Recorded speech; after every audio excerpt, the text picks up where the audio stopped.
அனைவருக்கும் வணக்கம். நம்முடைய லாஜிக்கல் ட்ரேட்ஸ்கப் சேனலை சப்ஸ்கிரைப் பண்ணியிருக்கக்கூடிய அனைத்து நண்பர்களுக்கும் நன்றி. 21st ஜூலை இன்னைக்கு நிஃப்டியோட மார்க்கெட் ஆக்ஷன் எப்படி நடந்துச்சு, அதில் என்ட்ரி டார்கெட்டை எப்படி பிளான் பண்ணோம் அப்படிங்கிற விஷயத்தை அனலைஸ் பண்ணிட்டு நாளைக்கான என்ட்ரி டார்கெட் என்ன மெத்தடை ஃபாலோ பண்ணி என்ட்ரி எடுக்கலாம், இப்போ கரண்ட்ல இருக்கக்கூடிய strong and week support and resistant levels, இப்போ கரண்ட்ல ஜியோ பாலிட்டிக்ஸ் வேற ஏதாவது நியூஸ்ல இருக்கக்கூடிய ப்ராப்ளம்ஸ் அது சம்பந்தமாக மார்க்கெட்ல எப்படியெல்லாம் இம்பாக்ட் ஆக சான்ஸ் இருக்கு அப்படிங்கிற ஓவரால் டீட்டெயில் வந்து நம்ம இன்னைக்கு அனலைஸ் பண்ண போறோம். ஸோ முக்கியமான விஷயம் அப்படிங்கிறது இன்னைக்கு மார்க்கெட்டுக்கு நம்ம ஒரு பிளான் வந்து நான் நாளைக்கு என்ன செய்ய போறோம் அப்படிங்கிறதுக்கு ஒரு பிளான் இன்டிமேட் பண்ணியிருந்தேன் நேற்று வீடியோஸ்ல.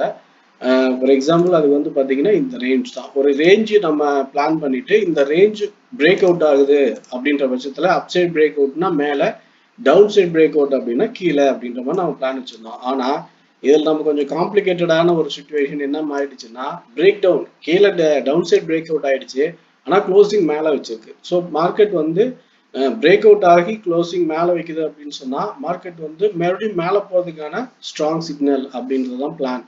ஆனால் க்ளோசிங் வந்து பார்த்தீங்கன்னா நமக்கு 24,250க்கு மேலே இல்லை அப்படிங்கிறப்ப நம்ம அங்கேயும் லாங் சைடும் போக முடியாது, ஷார்ட்டும் போக முடியாது அப்படிங்கிற ஒரு நிலைமை தான். அப்படின்றப்ப ஸோ லாங் அண்ட் ஷார்ட் ரெண்டுல ஏதாவது ஒன்று ரேஞ்ச் பிரேக் அவுட் ஆகிற வரைக்கும் வெயிட் பண்ணுங்க, நம்ம டெலிகிராம் இன்டிமேட் பண்ணியிருந்தோம். ஸோ அப்படி பார்க்கும்போது நமக்கு வந்து இந்த லெவல் பிரேக் அவுட் ஆச்சு, 24,220 அப்படிங்கிற லெவலில் பிரேக் அவுட் வந்து கன்ஃபர்மேஷன் கிடைச்சிது.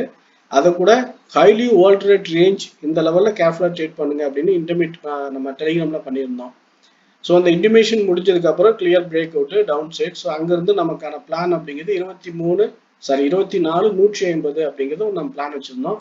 ஸோ ஒரு நல்ல டார்கெட் மேல இருந்து கீழே ஒரு டவுன் சைடு, அதுக்கப்புறம் இந்த டார்கெட் மறுபடியும் கரெக்ஷன் போயிட்டு கீழே வரும்போதும் அகைன் அதே என்ட்ரி, மறுபடியும் அதே என்ட்ரி.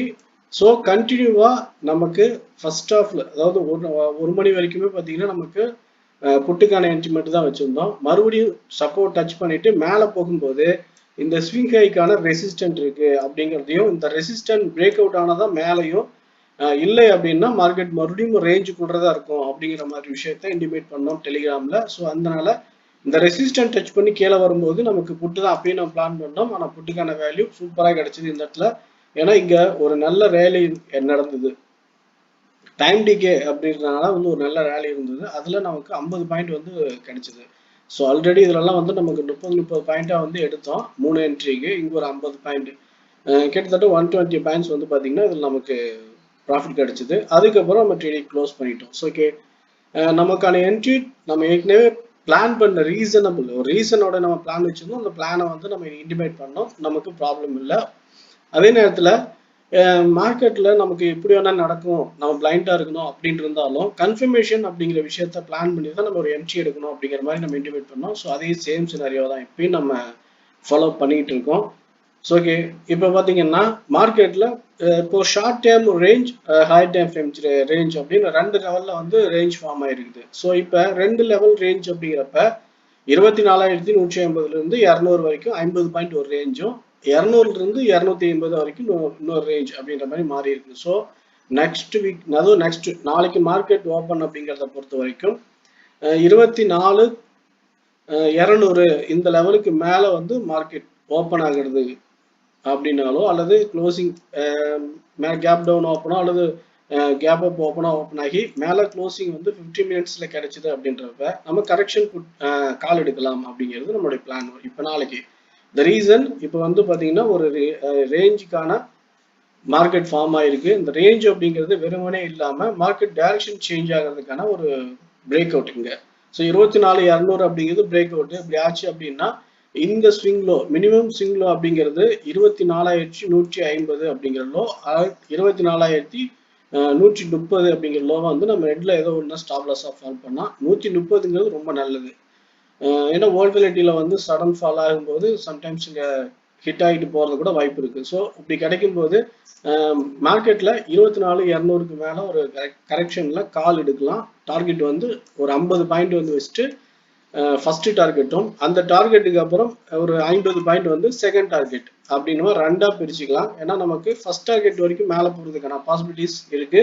அதுவும் மார்க்கெட் ஓப்பன் ஆகி கீழ இருந்து மேலே போகும்போது ஆயிடும். ஆனால் டைரக்டா கேப் அப்ல மார்க்கெட் இங்கே ஓப்பன் ஆகுது இங்க ஓப்பன் ஆகிட்டு அங்க அப்புறம் கீழே வருது அப்படின்னா திரும்பவும் மேலே போயிட்டு அதுக்கு மேலேயும் போகுமா அப்படிங்கிறதெல்லாம் சந்தேகம் தான். ஸோ நம்ம சப்போர்ட் எடுத்துட்டு மேலே போகும்போது அல்லது கீழே இருந்து மேலே போகும்போது இந்த டைரக்ஷன்ல மேலே போகும் அப்படின்னு எக்ஸ்பெக்ட் பண்ணலாம் ஃபர்ஸ்ட். இன்னொரு விஷயம், கேப் டவுன் அப்படின்ற மாதிரி நம்ம மார்க்கெட்ல ஒரு பிளான் வச்சுக்கிட்டோம் அப்படின்னு சொன்னா ஒருவேளை 24,130 அப்படிங்கிற லெவல் பிரேக் அவுட் ஆகி 15 மினிட்ஸ் க்ளோசிங் கிடைச்சது அப்படின்னா correction put downside break out ஆகும்போது புட் எடுத்துட்டு 24,50 வரைக்குமே மார்க்கெட் அடுத்த டார்கெட் கீழே வரும். ஒரு நல்ல இறக்கமா இருக்க வாய்ப்பு அதிகமா இருக்குது. இது இன்னொரு சினாரியோ.